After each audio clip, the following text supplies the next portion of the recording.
संगीत में गधा। गांव में रहने वाले एक धोबी के पास एक गधा था। धोबी गधे से काम तो दिन भर लेता, किंतु खाने को कुछ नहीं देता था। हाँ, रात्रि के पहर वह उसे खुला अवश्य छोड़ देता था, ताकि इधर उधर घूमकर वह कुछ खा सके। गधा रात भर खाने की तलाश में भटकता रहता और धोबी की मार के डर से सुबह सुबह घर वापस आ जाया करता था। एक रात खाने के लिए भटकते भटकते गधे की भेंट एक सियार से हो गई। सियार ने गधे से पूछा, मित्र, इतनी रात गए कहाँ भटक रहे हो? सियार के इस प्रश्न पर गधा उदास हो गया।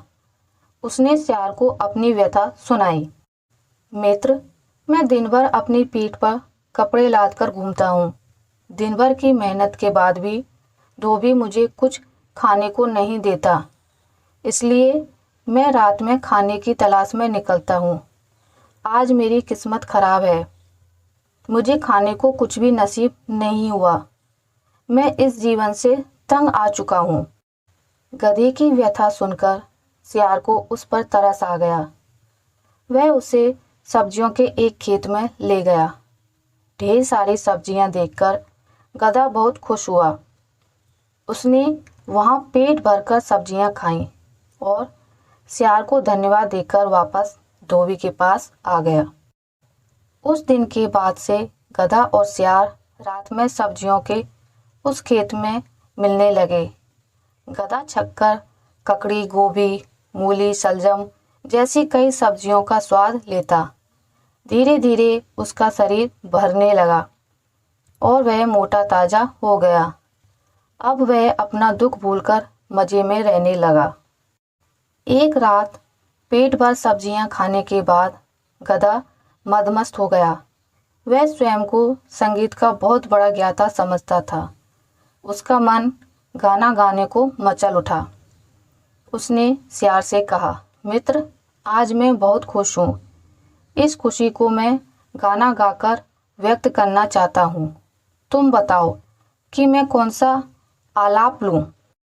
गधे की बात सुनकर सियार बोला, मित्र, क्या तुम भूल गए कि हम यहाँ चोरी छुपे घुसे हैं? तुम्हारी आवाज़ बहुत कर्कश है।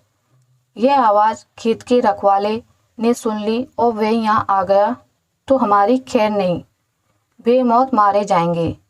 मेरी बात मानो, यहाँ से चलो। गधे को सियार की बात बुरी लग गई। वह मुंह बनाकर बोला, तुम जंगल में रहने वाले जंगली हो, तुम्हें संगीत का क्या ज्ञान? मैं संगीत के सातों सुरों का ज्ञाता हूँ। तुम अज्ञानी मेरी आवाज़ को कर्कश कैसे कह सकते हो? मैं अभी सिद्ध करता हूँ कि मेरी आवाज़ कितनी मधुर है। सियार समझ गया कि गधे को समझाना असंभव है। वह बोला, मुझे क्षमा कर दो मित्र, मैं तुम्हारे संगीत के ज्ञान को समझ नहीं पाया। तुम यहाँ गाना गाओ, मैं बाहर खड़ा होकर रखवाली करता हूँ। खतरा भांपकर मैं तुम्हें आगाह कर दूंगा। इतना कहकर सियार बाहर जाकर एक पेड़ के पीछे छुप गया। गधा खेत के बीचों बीच खड़ा होकर अपनी कर्कश आवाज में रेंकने लगा। उसके रेंकने की आवाज जब खेत के रखवाले के कानों में पड़ी तो वह भागा भागा खेत की ओर आने लगा। सियार ने जब उसे खेत की ओर आते देखा तो गधे को चेताने का प्रयास किया, लेकिन रेंकने में मस्त गधे ने उस ओर ध्यान ही नहीं दिया। सियार क्या करता? वह अपनी जान बचाकर वहां से भाग गया। इधर खेत के रखवाले ने जब गधे को अपने खेत में रेंकते हुए देखा तो उसे दबोचकर उसकी जमकर धुनाई की। गधे के संगीत का भूत उतर गया और वह पछताने लगा कि उसने अपने मित्र सियार की बात क्यों नहीं मानी। सीख: अपने अभिमान में मित्र के उचित परामर्श को न मानना संकट को बढ़ावा देना है।